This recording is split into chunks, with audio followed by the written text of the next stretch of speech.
State has not yet made a decision on whether students will head back to class this fall, and if they do, what safety guidelines will be in place.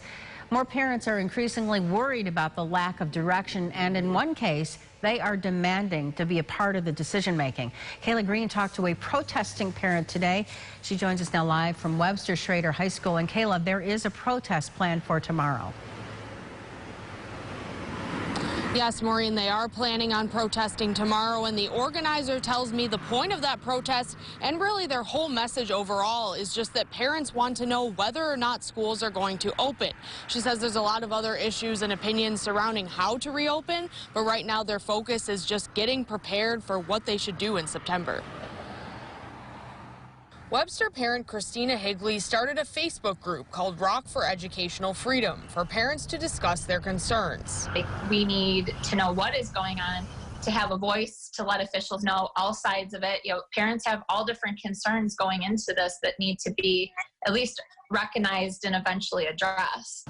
Rochester Chamber of Commerce President Bob Duffy says parents should reach out to their child's school district directly. What the state's role will be is just reviewing what the schools are recommending for opening, and at that point probably issuing an approval or maybe some additional clarifications.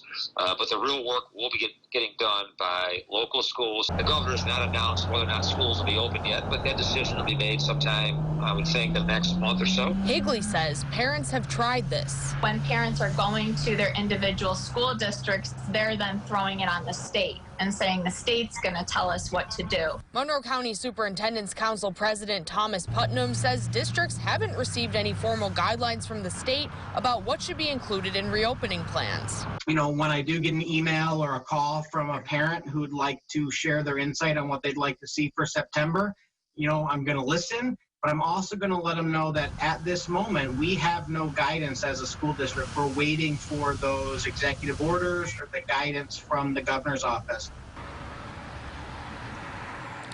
Putnam is also the superintendent in Penfield, and he says that his district is sending out a survey to parents tomorrow to get feedback on what they think for reopening plans.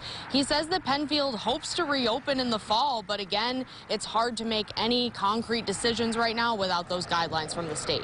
Live in Webster, Kayla Green, News 8. All right, indeed. Thank you, Kayla. The Rock of Educational Freedom Group, as it is called, will be holding a rally tomorrow at 3 p.m.